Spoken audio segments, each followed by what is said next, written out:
이 시간 은혜 받으실 하나님의 말씀은 로마서 7장 14절에서 25절 말씀이 되겠습니다. 우리가 율법은 신령한 줄 알거니와 나는 육신에 속하여 죄 아래 팔렸도다. 내가 행하는 것을 내가 알지 못하노니 곧 내가 원하는 것은 행하지 아니하고 도리어 미워하는 것을 행함이라. 만일 내가 원하지 아니하는 그것을 행하면 내가 이로써 율법이 선한 것을 시인하노니 이제는 그것을 행하는 자가 내가 아니요 내 속에 거하는 죄니라. 내 속 곧 내 육신에 선한 것이 거하지 아니하는 줄을 아노니 원함은 내게 있으나 선을 행하는 것은 없노라. 내가 원하는 바 선은 행하지 아니하고 도리어 원하지 아니하는 바를 악할 행하는도다. 만일 내가 원하지 아니하는 그것을 하면 이를 행하는 자는 내가 아니요 내 속에 거하는 죄니라. 그러므로 내가 한 법을 깨달았노니 곧 선을 행하기 원하는 나에게 악이 함께 있는 것이로다. 내 속 사람으로는 하나님의 법을 즐거워하되 내 지체 속에서 한 다른 법이 내 마음의 법과 싸워 내 지체 속에 있는 죄의 법으로 나를 사로잡는 것을 보는도다. 오호라, 나는 공고한 사람이로다. 이 사망의 몸에서 누가 나를 건져내랴. 우리 주 예수 그리스도로 말미암아 하나님께 감사하리로다. 그런즉 내 자신이 마음으로는 하나님의 법을 육신으로는 죄의 법을 숨기노라. 아멘.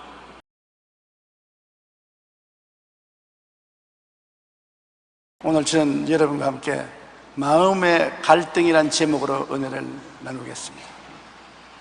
제가 50여 년 전에 대제동에서 교회를 개척할 때 박수미라는 자매님 한 분이 교회에 출석했습니다. 남편은 6.25 전쟁에 나가서 전사하고 외아들을 기르고 있는데 도퉁이 장사를 하면서 살아요. 그분이 전도를 받고 천막교회 나가면서 얼마나 기뻐하던지 얼굴에 희색이 만면이었습니다. 그렇게 즐거워하면서 주일날, 수요일날, 금요철야, 새벽기도 빠지지 않고 열심히 교회 나왔는데 한동안 그렇게 예수를 잘 믿더니 그 다음 얼굴에 그림자가 지고 점점 신앙이 식어져 가면서 교회 출석을 등한히 하더니 하루는 저를 찾아와서 목사님 이제 그만 믿으랍니다. 그래서 아니 이렇게 좋아하고 하나님께 영광을 돌리고 사다가 그만 믿다니요. 하나님이 잘못한 것이 아니라 내가 잘못되어서 그렇습니다. 나는 보통이 장사를 하고 사는데 옛날에 예수 믿기 전에는 거짓말을 하고 물건을 사고 팔았는데 마음에 고통이 없었어요. 100원 주고 사는 것도 200원 주고 샀다 그러고 난 다음에 150원을 받고 그래도 마음에 까딱 고통이 없었는데 예수를 믿고 신앙이 깊어지자 너무 괴롭습니다. 장사를 하고 집에 저녁에 오면 잠을 잘 수 없이 마음이 괴롭습니다. 거짓말을 안 하고는 장사를 해 먹을 수가 없고 거짓말을 하니까 신앙을 유지할 수가 없습니다. 그러므로 자식 다 키워 장가 보내고 나도 일할 수 없는 나이가 될 때 그때 가서 도로 믿겠으니 하직을 구하는 것이 좋겠습니다. 그래서 내가 좀 내 말 좀 들으십시오. 박수미 자매님이 아들을 낳아서 기를 때 아들이 낳자마자 벌떡 일어나서 뛰어다닙니까?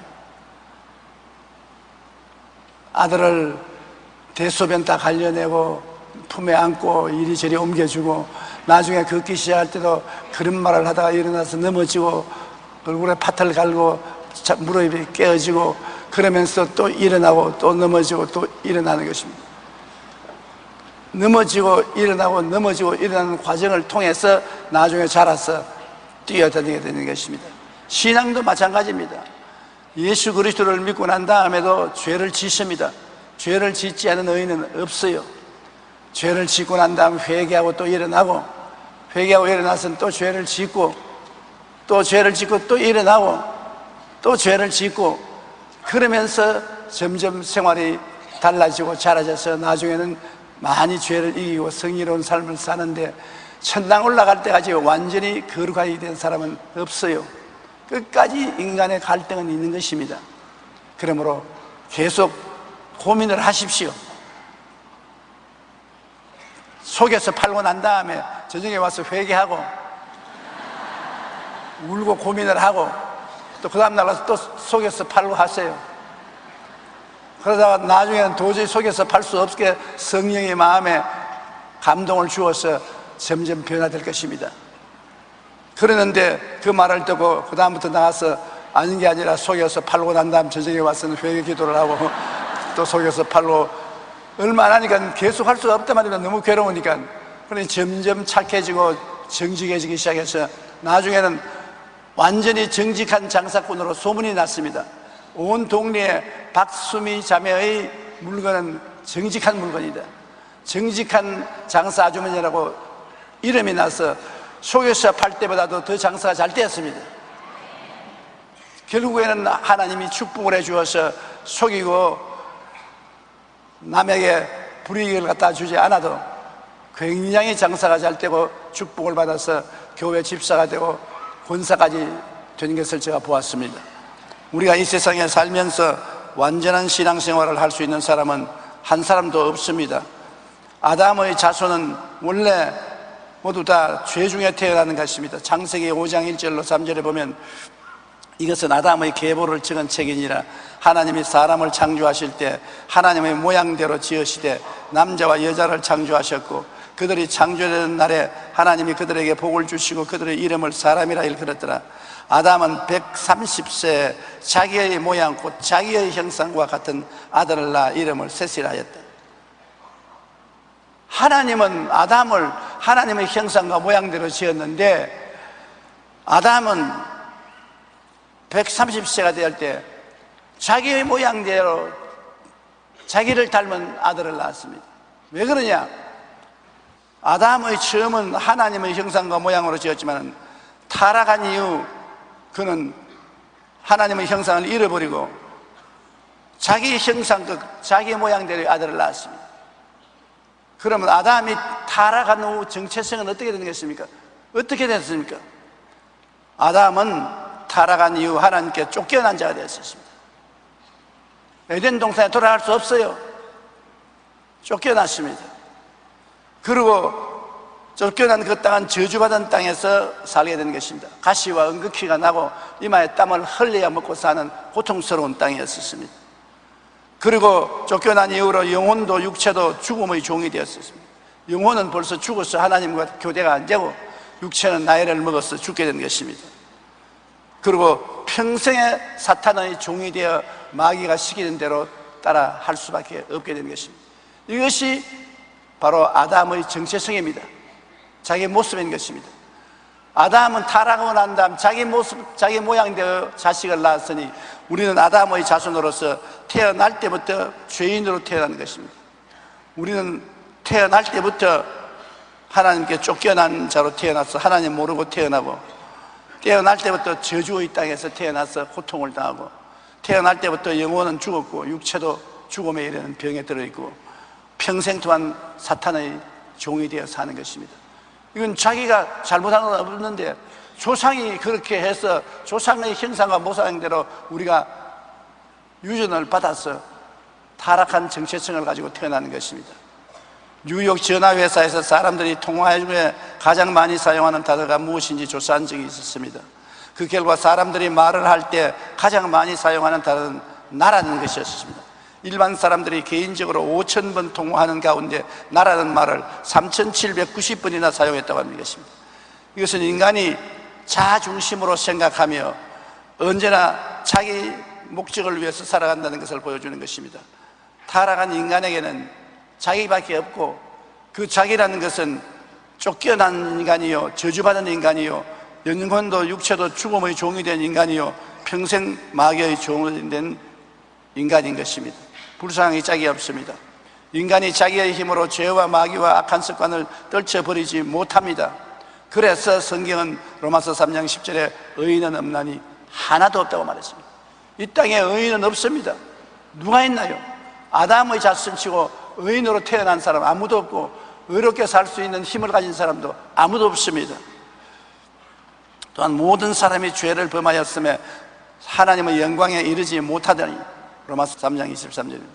모든 사람이 죄를 상속으로 받고 태어나자마자 죄를 지었으니 하나님의 영광에 이르지 못합니다. 하나님은 의로운데 죄가 어떻게 의로운 하나님 앞에 나설 수 있습니까? 아담의 타락 이후 아담의 죄성은 자기 이후의 자녀들에게도 그대로 유전되어 모든 인간은 죄 가운데 마귀의 종으로 이 세상에 태어난 것입니다.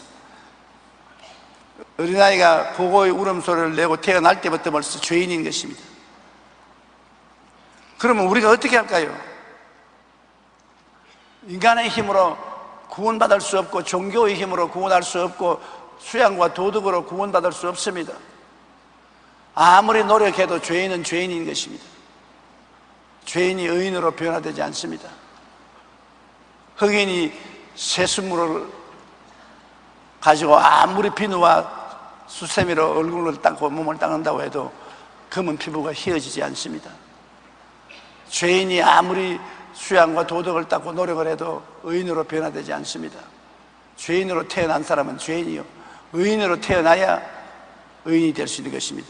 그러므로 인간을 구원하기 위해서 하나님은 인간에게 수양과 도덕을 주지 않았습니다. 종교를 주시지 않았습니다. 인간에게 새로 태어날 수 있는 길을 열어주신 것입니다. 옛사람은 죽고 새사람으로 태어나도록 길을 여시겠습니다. 그런데 인간이 다 죽으면 어떻게 태어납니까? 하나님이 세상을 이처럼 사랑하사 독생자를 주셨으니 누구든지 저를 믿으면 멸망하지 않고 영생을 얻으리라. 예수님을 보내서 예수님이 우리 대신 십자가를 걸머지고 죽어주심으로 그리스도를 통해서 우리가 대신 죽고 장사 지내고 부활해서 새로운 피조물로 태어나야 구원을 받게 되는 것입니다. 갈라디아서 4장 4절로 5절에 때가 참에 하나님이 그 아들을 보내사 여자에게서 나게 하시고 율법 아래에 나게 하신 것은 율법 아래에 있는 자들을 속량하시고 우리로 아들의 영분을 얻게 하려 하심이라. 율법 아래에서 죄인이 된 우리들을 주님께서 값주고 사셔서 하나님의 아들이 되게 만들어 주신 것입니다. 그러므로 예수님은 죄 없이 태어나셔서 33년 동안 인간으로 사셨습니다. 요한 1서 3장 5절에 그가 우리 죄를 없애려고 나타나신 것을 너희가 아나니 그에게는 죄가 없나니라. 죄가 없는 사람이 죄인의 죄를 청산할 수 있지, 자기가 죄 있는 사람이 다른 사람 죄를 어떻게 감당합니까? 빚쟁이가 남의 빚을 갚을 수가 있습니까? 부자가 남의 빚을 갚지 빚쟁이는 남의 빚을 못 갚아요. 우리는 죄의 빚을 져서 갚지 못할 것을 예수님은 의의 부자니까 그 빚을 갚아줄 수가 있는 것입니다. 한두 사람의 빚이 아니라 온 인류의 죄의 빚을 일생을 다 통틀어서 청산해 줄 수 있는 능력을 가지고 있는 것이 예수님인 것입니다. 히브리서 4장 15절에 우리에게 있는 대제사장은 우리의 연약함을 동정하지 못하실 리가 아니요 모든 일에 우리와 똑같이 시험을 받으시로되 죄는 없으시니라. 우리와 똑같은 인간으로서 시험을 받고 살았지만 죄 없이 그는 살았습니다. 그리고 인간의 속죄 제물이 되어 주셨습니다. 이사야 53장 5절로 6절은 너무나 감격적입니다. 언제나 이 성경을 볼 때마다 마음에 하나님의 영광과 감사가 넘쳐나는 것입니다. 이사야 53장 5절로 6절 우리 다 같이 읽어보십시다. 그가 찔림은 우리의 허물 때문이요 그가 상함은 우리의 죄악 때문이라. 그가 징계를 받음으로 우리는 평화를 누리고 그가 채찍에 맞음으로 우리는 나음을 받았도다. 우리는 다 양 같아서 그릇 행하여 각기 제 길로 갔거늘 야훼께서는 우리 모두의 죄악을 그에게 담당시켰도다. 도대체 이런 일이 있을 수가 있습니까? 그가 찔린 것은 내 허물 때문이고 그가 상한 것은 내 죄악 때문이다. 그가 하나님께 버림받고 고통받는 징계를 받은 것은 내가 평화를 누리게 하기 위함이다. 그가 채찍에 맞은 것은 내 병 때문에 채찍에 맞아서 나를 낫게 하기 위한 것이다. 우리는 다 제멋대로 살았는데 그 제멋대로 살은 죄악을 주님은 예수님께 담당시켰던 것입니다. 그러니 예수 한 분을 통해서 온 인류가 옛사람은 죽고 장사 지내고 새사람으로 살아날 수 있는 놀라운 특권을 얻게 된 것입니다. 예수님 손을 잡지 않고는 도무지 구원받을 길이 없어요. 살아날 길이 없어요. 아담의 자손은 태어날 때부터 죄의 유전을 가지고서 죄의 정체성에서 태어났기 때문에 살아날 수가 없는 것입니다. 그러므로 세상에 종교도 많고 철학도 많고 선생도 많지만은 결국 다 죽어서 살아나지 못합니다. 못 살아난다는 것은 죄를 갚지 못했다는 것입니다. 빚져서 감옥에 들어갔으면 감옥에서 나오지 못하면 빚을 청산 못하기 때문인 것입니다. 감옥에서 나와야 빚을 청산한 증거가 되는 것입니다. 죽음이라는 것은 죄의 감옥인 것입니다. 죽음은 죄의 감옥인데 죄의 감옥에 들어가서 죽은 사람이 다시 살아나지 못하면 그 죄 못 갚은 것입니다. 예수님만이 죽었다가 사흘 만에 살아난 것입니다. 우리 모든 죄를 지고 죽음이라는 감옥에 들어갔다가 사흘 동안 옥살이 하시고 난 다음 우리 죄를 다 갚아버리고 감옥 문을 활짝 열어 제끼고 부활하셔서 나는 부활이요 생명이니 누구든지 나를 믿는 자는 죽어도 살겠고 살아서 나를 믿는 자는 영원히 죽지 아니하리라고 말씀하신 것입니다. 그러므로 예수 그리스도를 믿으면 우리는 그리스도의 옷자락을 잡고 천국에 갈 수가 있게 된 것입니다. 히브리서 9장 12절에 염소와 송아지의 피로 하지 아니하고 오직 자기의 피로 영원한 속죄를 이루어 단번에 성소에 들어갔느니라. 우리 피로, 자기의 피로서 우리 죄를 다 청산하고 주님 단번에 하나님 앞에 들어갈 수가 있었던 것입니다.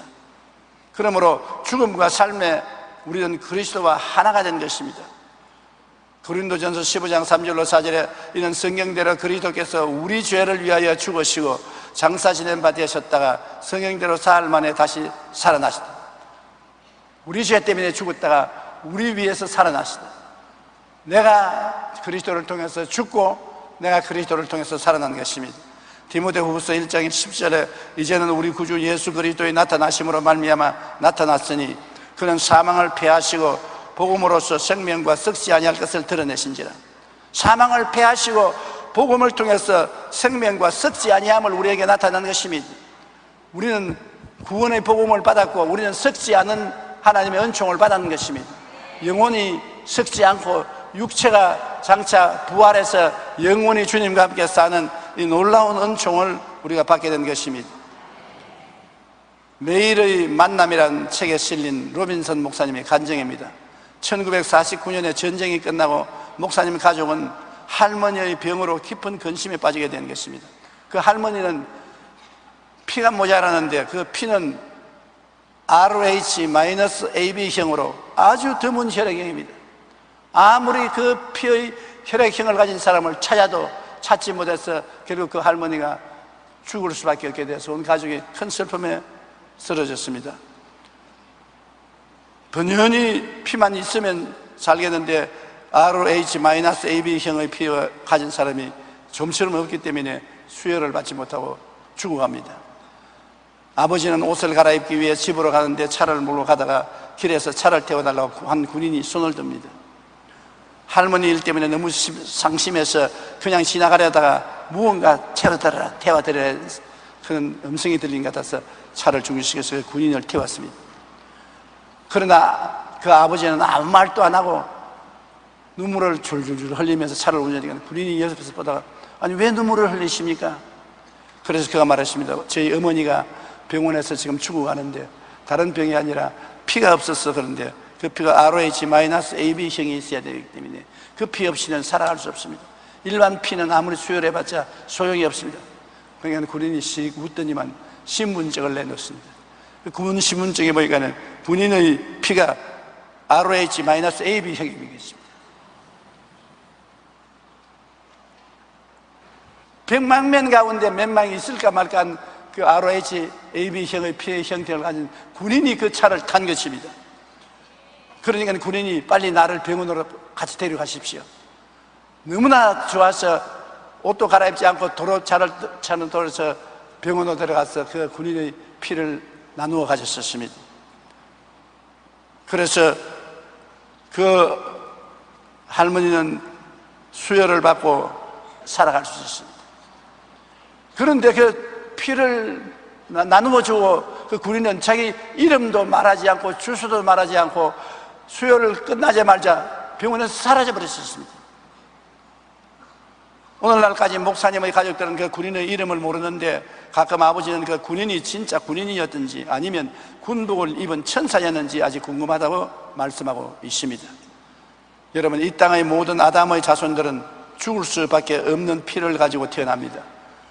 우리 인간의 속에 죄물이 되신 예수 그리스도께서 속죄의 피를 우리에게 수혈해 주지 아니하면 살아날 수 없습니다. 우리는 전부 죽을 피를 가지고 있는 것입니다. 아무도 이 피를 대신 수혈해 줄 수 있는 분은 없습니다. 그래서 하나님의 아들이 하늘에서 사람으로 오신 것은 사람이 되어야 사람의 피를 수혈해 줄 수 있기 때문에 하나님은 사람의 피를 갖고 있지 않습니다. 사람으로 오셔서 우리가 살 수 있는 보혈을 우리에게 수혈해 줌으로 말미암아 예수를 통해서 다 살게 되는 것입니다. 오늘날 죄를 짓고 불의하고 추악하고 죽어가는 사람도 예수 그리스도의 이름을 부르면 성령으로 그리스도의 피가 우리 속에 들어와서 우리를 깨끗하게 해주시는 것입니다. 그러므로 나의 죄를 씻기는 예수의 피밖에 없네. 다시 성취하기도 예수의 피밖에 없네. 예수의 벌린 피, 귀하고 귀한 피인 것입니다. 그러나 이렇게 해서 구원을 받고 나면 마음에 갈등이 시작하는 것입니다. 왜냐하면 우리의 마음속에 주인이 바뀌었기 때문인 것입니다.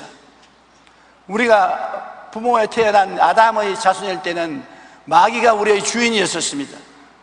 에베소 2장 2절로 3절에 보면 그때 너희 가운데서 행하여 이 세상 풍조를 따르고 공중의 권세 잡은 자를 따랐으니 곧 지금 불순종의 아들들 가운데서 역사하는 영이라. 전에는 우리도 다 그 가운데서 우리의 육체의 욕심을 따라 지내며 육체와 마음의 원하는 것을 하여 다른 이들과 같이 본질상 진노의 자연이었더니, 마귀가 우리의 주인으로서 마귀가 시키는 대로 끌려다녔습니다. 하나님과는 원수된 삶을 살았습니다. 왜냐? 우리는 그렇게 태어나게 되는 것입니다. 그런데 예수님이 오셔서 우리의 죄악을 다 청산하고 난 다음에 마귀를 쫓아내고 마귀의 있던 자리에 새로운 주인으로 들어오신 것입니다. 갈라디아서 2장 20절에 내가 그리스도와 함께 십자가에 못 박였나니 그런즉 이제는 내가 사는 것이 아니요 오직 내 안에 그리스도께서 사신 것이라. 이제 내가 육체 가운데 사는 것은 나를 사랑하사 나를 위하여 자기 자신을 버리신 하나님의 아들을 믿는 믿음 안에서 사는 것이라. 자, 그러니 마음속에 예수님이 들어오셨는데 마음과 육체를 점령하고 있던 마귀는 마음에서 쫓겨나가서 육체에 붙어있고, 예수님은 우리 마음을 점령하셨습니다. 그러므로 마음으로 이제 우리는 하나님과 같이 사는데 육신은 아직 마귀에게 묶여 있습니다. 그러니 끊임없는 투쟁이 시작될 수밖에 없습니다. 마음의 주인이 바뀌어서 마귀가 쫓겨나고 예수님이 주인으로 들어오시는데 육체는 아직 마귀에게 속해 있으니 이제 육체와 마음의 전쟁이 시작되는 것입니다. 예수 믿고 편안하다 편안하다 하니 예수 믿고 난 다음 더 괴롭다는 말을 한 사람을 많이 들었었습니다. 그것은 신앙이 자라나고 구원을 받았다는 증거가 되는 것입니다. 로마서 7장 21절로 24절에 그러므로 내가 한 법을 깨달았노니 곧 선을 행하기 원하는 나에게 악이 함께 있는 것이로다. 내 속사람으로는 하나님의 법을 즐거워하되 내 지체 속에서 한 다른 법이 내 마음의 법과 싸워 내 지체 속에 있는 죄의 법으로 나를 사로잡아오는 것을 보는도다. 오라 나는 공고한 사람이로다. 이 사망의 몸에서 누가 나를 건져내랴. 사도 바울같이 위대한 주의 종도 오라 나는 공고한 사람이로다. 내 속에서 전쟁이 매일같이 일어나고 있으니 공고하다. 마음으로는 하나님을 따라 살고 하나님을 섬기고 하나님을 찬양하고 살고 싶은데 육체는 마귀의 유혹을 받아 육신의 정욕과 안목의 정욕과 이 세상 자랑을 따라 살려고 하니 사사건건이 시비가 걸리는 것입니다. 시비가 안 걸리는 것이 없습니다. 이 세상 끝과 하늘나라 끝 가운데서 하나님은 우리 속을 하늘나라로 이끌어가려고, 마귀는 육체를 통해서 세상으로 이끌어가려고 하니 시비가 걸리고 싸움이 일어나지 아니할 수 없습니다. 그러므로 하나님의 성령을 통해서 이기는 사람도 있고 마귀에 끌려서 지는 사람도 있고, 그러므로 신앙생활은 즐거움과 피투성이의 연합인 것입니다. 영국에 줄리안 모리스라는 사람이 있었는데 어린 시절에 미아가 되어 거지가 되었습니다. 그런데 어느 날 알고 보니까 길을 잃었지만 미아가 되었지만 아버지가 굉장한 부자라, 큰 부잣집 아들인데 미아가 되어서 거지 생활을 했었습니다. 그래서 다시 아들로서 등록이 되고 아버지의 큰 재산을 상속받았습니다. 그런데 이 애에게는 습관이 붙었어요. 밤에는 잘 때는 아버지의 큰 저택에 화롭게 자고 아침에는 거지 옷을 입고 샴푸하고 비누 팔러 나갑니다.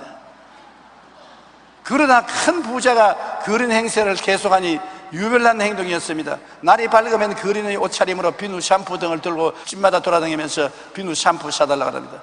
그리고 집에 돌아와서는 최고급 리무진을 타고 레스토랑에 가서 저녁 식사를 합니다. 1년에 한두 번은 파리를 비롯한 유럽의 다른 도시들로 다녀오기도 합니다. 그러나 그 이튿날이면 다시 비누와 샴푸를 팔러 다녔습니다. 그가 물건을 팔러 다닐 때에는 남루한 옷차림이 영남 없이 거지였습니다. 그는 거부가 되었지만 그러지 생활을 버리지 못하는 것입니다. 이게 바로 우리 예수 믿는 사람인 것입니다. 우리는 예수 믿고 하나님의 자녀로서 거부가 되었습니다. 영혼이 잘됨같이 범사에 잘되며 강건하고 생명을 얻되 풍성이 없는 거부가 되었습니다.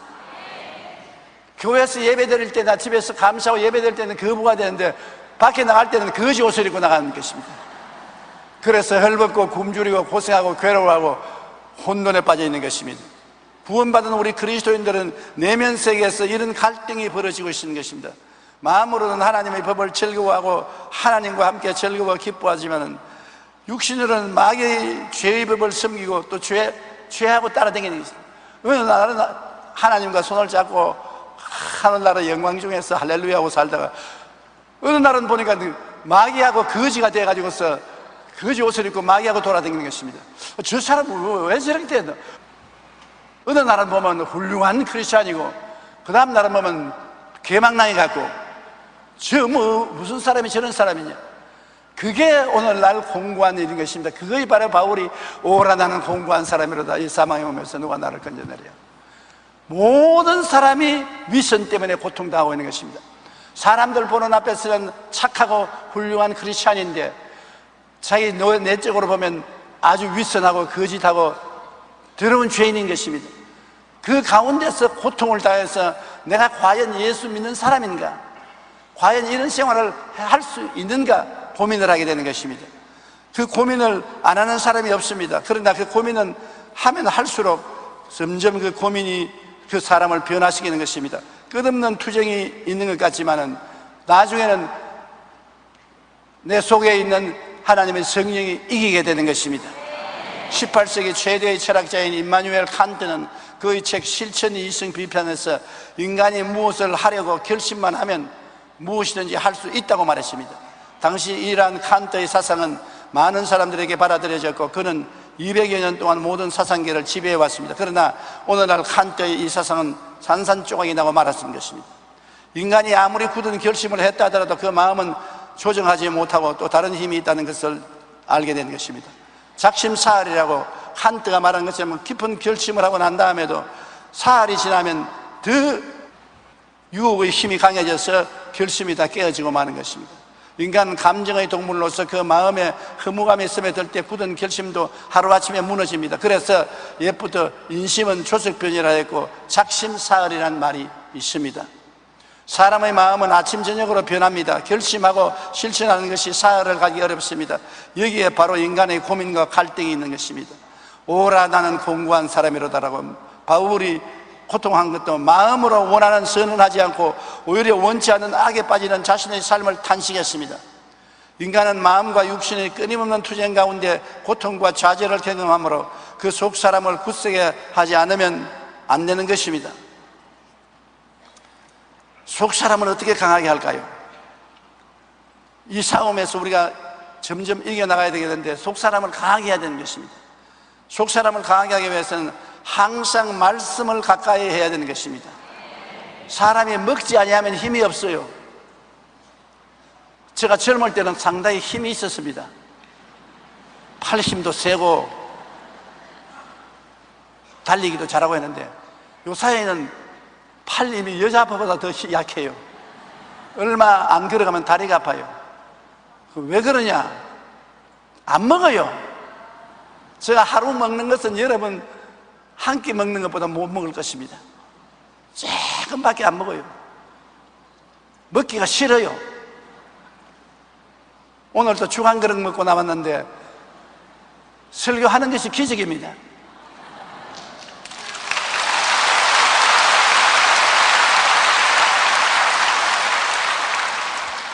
그런데 앞으로 더 오래 살려면 먹어야 되겠어요.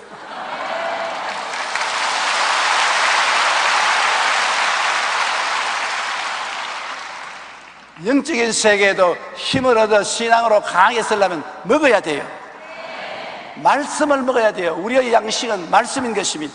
여호수아 1장 8절에 이 율법책을 내 입에서 떠나지 말게 하여 주야로 그것을 묵상하여 그 안에 기록된 대로 다 지켜 행하라. 그러면 내 길이 평탄하게 될 것이며 내가 형통하리라. 우리가 평탄하게 되고 우리가 형통하려면 말씀을 먹어야 된다는 것입니다. 알든지 못하든지 깨닫든지 못 깨닫든지 먹어야 돼요. 밥상에 앉아가지고서 우리 집 사람이 저보고 여기는 비타민이 많으니까 고추를 먹어라, 여기는 뭐 철분이 많으니까 이것을 먹어라.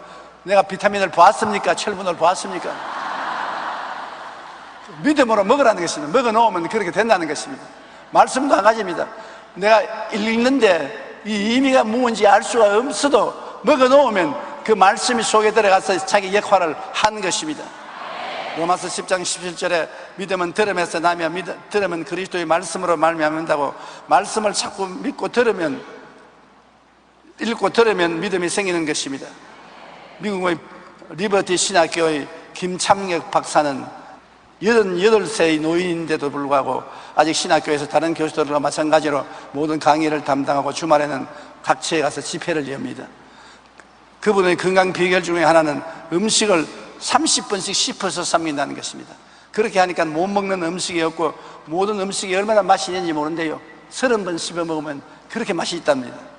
오래전부터 위대한 영성가들은 성경 말씀을 묵상하며 말씀 묵상을 소위 되새김질에 비유했습니다.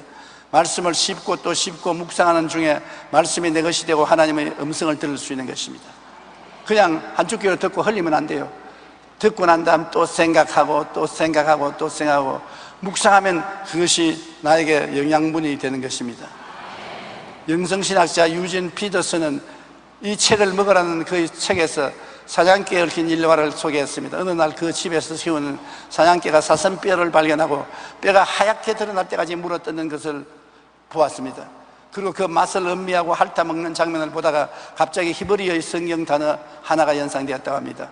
그 단어는 하가라는 말이었는데 시편 1편에 주야로 율법을 묵상하라고 했을 때 바로 그 하가라는 단어를 사용한 것입니다. 속사람을 강하게 하기 위해서 늘 말씀을 가까이 하고 말씀을 묵상하여 말씀의 뜻을 깨닫고 그 진리와 생명의 말씀 위에 굳게 서면 우리가 속사람이 강해지는 것입니다.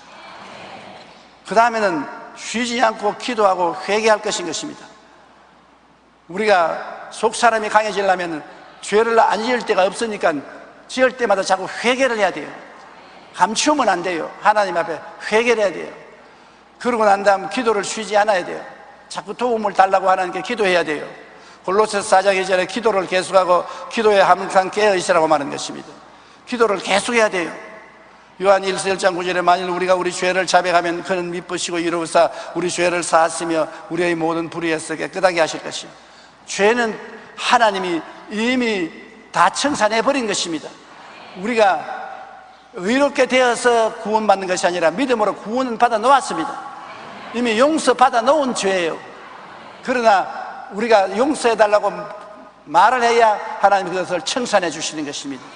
그래서 우리가 깨끗해지고 속사람이 강해지고 하나님 나라에 당당히 들어갈 수 있게 되는 것입니다. 그러므로 죄는 지을 때마다 자꾸 회개해야 돼요. 미국의 유명한 학자였던 목회자였던 에드워드 목사의 일화에 이런 이야기가 있습니다. 그가 목회하던 교구에 술주정뱅이 도박꾼이 있었는데 그는 교회에 좀처럼 나오지 않았습니다. 그런데 한 번은 이른 아침에 파랗게 얼굴이 질려서 목사님을 찾아왔어요. 간밤에 꿈을 꾸었는데 그 꿈에 너가 회개하지 아니하면 내년 오늘에 너를 불러가겠다고 하나님이 말씀하다는 것입니다. 그래서 목사님, 지금까지 나의 지은 죄를 회개합니다. 술주정뱅이 도박꾼 생활을 회개하고 새로운 삶을 살겠다고 말했어요. 그때부터 열심히 교회에 나와서 술과 도박도 끊고 교회에 나오기 시작했는데 몇 개월이 지나더니 그의 발걸음이 뜸해지고 점점 열심히 없어지더라는 것입니다. 그리고 술도 다시금 조금씩 마시고 도박도 조금씩 하기 시작한 것입니다. 에드워드 목사님은 그에게 꿈을 상기시켜주며 그릇된 생활을 정리하고 예배에 빠지지 말라고 권면했지만 그는 글쎄요 할 뿐 대답을 안 했습니다. 나중에는 완전히 이전 상태로 돌아가서 술 먹고 도박을 했습니다. 그래서 꿈 이야기를 하면 시시하게 그런 꿈을 가지고서 무슨 야단 법석을 떱니까? 오히려 자기가 큰 소리 했습니다. 그런데 꿈에 본 그날에 술 취해서 뜬구리고 오다가 계단에서 굴러떨어져서 목이 부러져서 급사하고 마는 것입니다.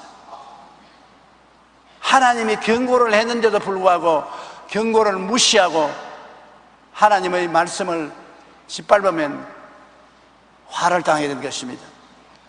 우리가 쉬지 말고 회개하고 쉬지 말고 기도를 했으면 그런 일을 당하지 않습니다.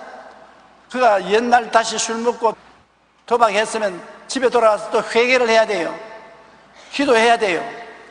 그러면 하나님 성령의 역사에서 점점 이기게 만들어주는 것인데, 회개하고 기도하지 않기 때문에 깊은 죄악 가운데 빠져들어가는 것입니다. 그리고 우리가 속사람을 강하게 하려면 예배의 모임을 통한 신앙의 교제가 있어야 되는 것입니다. 예수 잘 믿는 사람하고 같이 살게 되면 예수를 잘 믿게 돼요. 예수 잘 못 믿는 사람하고 살게 되면 예수 잘 못 믿게 돼요. 하늘나라 이야기를 많이 하는 사람하고 이야기하면 하늘나라가 가차워지고, 세상 일을 많이 하는 사람하고 같이 있으면 세상이 가차워져요. 사람은 누구와 같이 교제를 하는가가 그 인생에 큰 영향력을 미치는 것입니다. 대개 예수 안 믿던 남자들이 예수 잘 믿는 것은 장가 잘 들어서 부인이 예수 잘 믿는 부인을 만나서 그런 것입니다. 부인이 예수 잘 믿으면 결코 나중에 남자도 예수 잘 믿게 되는 것입니다. 그 영향력을 안 따라갈 도리가 없어요. 사도행전 2장 46절에 날마다 마음을 같이하여 성전에 모이기를 힘썼다고 말한 것입니다. 시편 138편 2절로 3절에 내가 주의 성전을 향하여 예배하며 주의 인자하심과 성실하심으로 말미암아 주의 이름에 감사하오리니 이는 주께서 주의 말씀을 주의 모든 이름보다 높게 하셨습니다. 내가 간구하는 날에 주께서 응답하시고 내 영혼에 힘을 주어 나를 강건하게 하셨나이다. 예배드리고 하나님께 같이 찬송하면 신앙이 강해지고 믿음이 튼튼해지는 것입니다. 그러므로 꼭 주일날 예배 모임을 충실히 해야 되는 것입니다. 프랑스의 나폴레옹 황제가 워털루 전쟁에서 참패하고 세인트 헬레스 섬에 유배 생활을 하고 있을 때 기자가 찾아가서 물었습니다. 당신 한평생에서 가장 행복했던 때가 언제냐 물으니까 나폴레옹은 한창 눈을 감고 회상하더니 이렇게 대답했습니다. 전투가 치열하던 어느 날 주일이었습니다. 그때 나는 쫄병이었지만 마침내 철모를 벗고 교회 가서 하나님께 감사하고 눈물을 흘리며 예배드릴 때 그 마음속에 다가온 행복과 기쁨을 지금도 잊을 수가 없다고 말하는 것입니다. 그러나 나는 오늘날 예배 참석하지 아니하고 하나님께로부터 멀리하고 전쟁광이 되어서 이렇게 유배 생활을 하고 비참하게 되었다고 말하는 것입니다. 마음의 평안과 행복을 느끼는 시간은 하나님께 예배드릴 때인 것입니다. 예배를 통해서 좋으신 하나님을 만나고 또 성도 간의 교제를 나눌 때 우리의 속사람은 강해지고 우리의 삶은 기쁨과 평안이 넘치게 되는 것입니다. 하나님과의 교제, 성도와의 교제가 우리 신앙을 튼튼하게 하는 것입니다. 그리고 또 우리는 성령님의 도우심을 간구해야 되는 것입니다. 그러므로 이제 그리스도 예수 안에 있는 자에게는 결코 정죄함이 없나니 이는 그리스도 예수 안에 있는 성령의 생명의 법이 죄와 사망의 법에서 너를 해방하였습니다. 성령도 우리의 연약함을 도우시다니 우리는 마땅히 기도할 바를 알지 못하나 오직 성령이 말할 수 없는 탄식으로 우리를 위하여 친히 간구하시느니라. 성령은 우리 도우미로서 오신 것입니다. 하나님이 우리를 돕기 위해서 하늘에서 보내서 우리와 같이 계신데 지금도 이 자리에 계십니다. 공기를 보지 못했잖아요.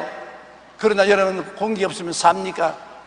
끊임없이 숨 쉬어서 내 뱃속에 있고 밖으로 나가고 뱃속에 있고 밖으로 나갑니다. 성령은 공기와 같습니다. 여러분 속에 계시고 여러분 밖에 계신 것입니다. 성령님을 인정하고 환영하고 모시드리고 의지하고 성령의 도움을 청하면 성령이 죄와 사망의 법을 내가 쫓고 여러분을 승리하게 만들어주는 것입니다. 성령으로 충만한 것은 우리 신앙생활에 절대 필요한 것입니다. 의학 공부를 하는 미국의 여대생이 대학교 3학년 때 우연히 마약과 접하게 된 것입니다. 그녀는 피곤할 때마다 마약을 복용하는 했는데 나중에 습관에 대한 마약이 없으면 생활을 유지할 수 없을 지경이 되었습니다. 그는 인턴과 레지던트 과정을 거쳐서 의사로 일하면서 매일 마약을 복용했습니다. 나중에는 그 사실이 직장 동료들에게 알려지게 되어 병원을 그만두게 되었는데 더 이상 마약을 살 수 없게 되므로 미칠 것 같았습니다. 살 수 없게 됐어요. 그래서 그는 자신의 의지로 마약을 끊어보려고 피나는 노력을 했지만 헛사였습니다. 그는 절망한 가운데 비 오는 날 저녁 자살을 할 결심을 하고 뚝 옆에 저수지로 나갔습니다. 뚝 위에 올라서서 지금까지 한 번도 불러본 적이 없는 하나님을 향해 무릎을 꿇고 기도하기 시작했습니다. 하나님, 저는 아무것도 할 수 없는 사람입니다. 저를 구원해 주십시오. 비를 맞으면서 아주 간절히 기도했습니다. 그런데 갑자기 머리에서 뜨거운 전기불이 쫙 내려오면서 온몸이 쩌릿하게 되더랍니다. 그러더니 양쪽 어깨를 누르고 있던 무거운 짐이 벗어지는 것 같고 마음의 평화가 넘치게 다가오기 시작한 것입니다. 몸이 날아갈 듯이 가벼워지고 기뻐지는 것을 느꼈다고 하는 것입니다.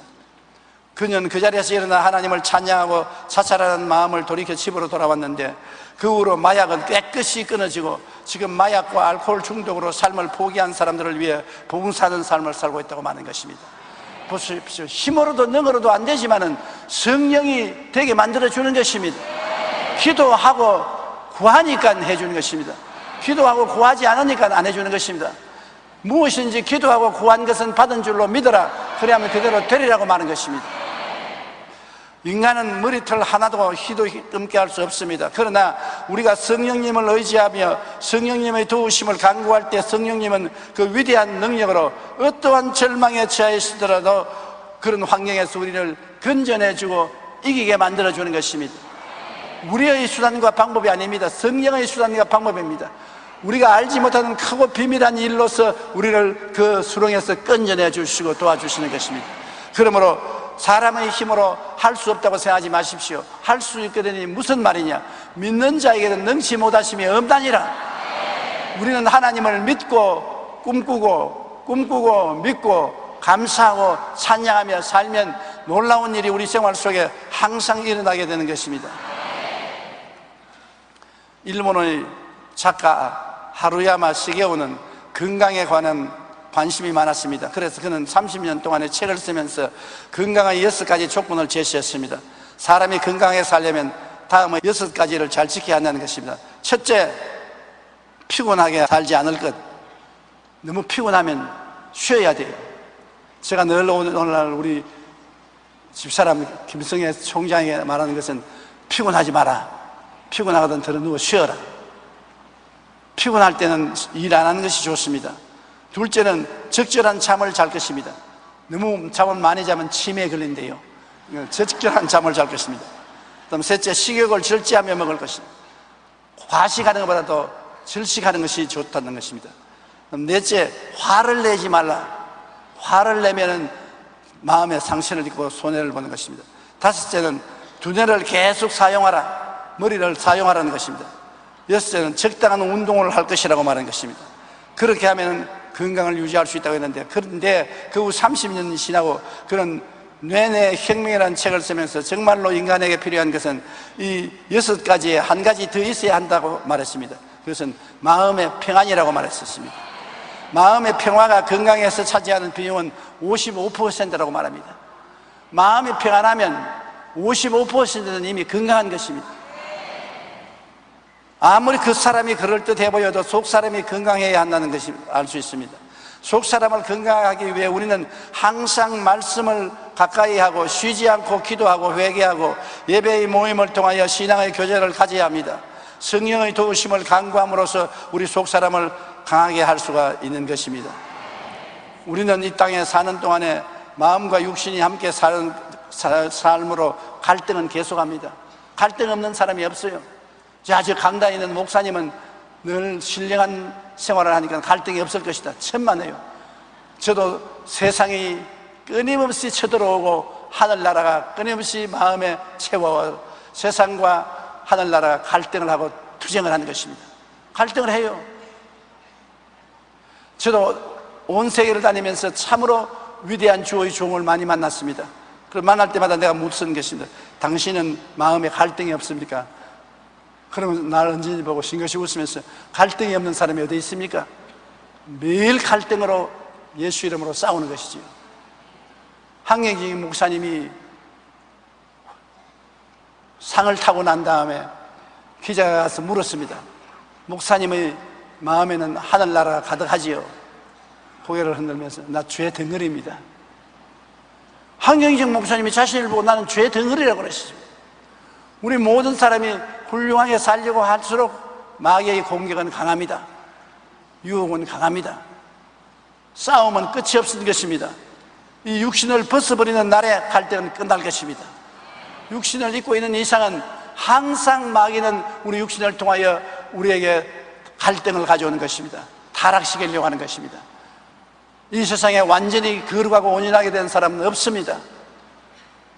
그렇기 때문에 여러분이 신앙생활 하면서 마음에 갈등이 있는 것이 정상적인 것을 아십시오. 나는 이 잘못된 것 아니냐, 나는 잘못 믿는 것 아니냐, 믿어봤자 소용이 없지 않느냐, 그런 생각을 하면 안 되는 것입니다. 갈등이 있는 것이 정상적입니다. 초신자들은 갈등이 세고 점점 신앙이 자라면 갈등이 점점 약해지지만 완전히 갈등이 없어지는 사람은 아무도 없습니다. 갈등을 늘 우리는 극복하고 이겨야 되는 것입니다. 그러기 위해서 성경 읽고, 그러기 위해서 회개하고, 그러기 위해서 기도하고, 그러기 위해서 예배드리고, 그러기 위해서 성령 의지하고 나가는 것입니다. 그러면 우리는 갈등을 극복하고 천국까지 아름답게 들어갈 수 있게 되는 것입니다. 고개 숙여 기도드리겠습니다. 사랑이 많으신 우리 아버지 하나님, 마귀의 종이 되었을 때는 아무 갈등도 없었습니다. 마귀가 시키는 대로 죄악 가운데 살기 때문입니다. 예수 그리스도를 믿고 마귀에서 해방되어 우리 마음이 성년이 되었을 때부터 시작해서 마귀는 우리 육신을 통해서 우리를 도로 훔쳐가려고 도적질하고 죽이고 멸망시키려고 공격합니다. 그때부터 마음의 갈등이 생기고 육체의 갈등이 있습니다. 우리 아버지 갈등이 있음에도 불구하고 성령의 능력으로 이기고 교회 나오게 된 것을 감사합니다. 항상 더욱 이기고 교회 열심히 나오게 도와주시옵시고, 갈등을 이기고 마음의 평안을 갖게 도와주시옵시고, 승리하게 도와주시옵소서. 우리 아버지 하나님이여, 구원을 하는 역사가 일어나서 모든 우리 동포들이 하늘나라를 마음속에 모시고 갈등하면서 살 수 있게 만들어 주옵소서. 예수님 이름으로 기도합니다. 아멘.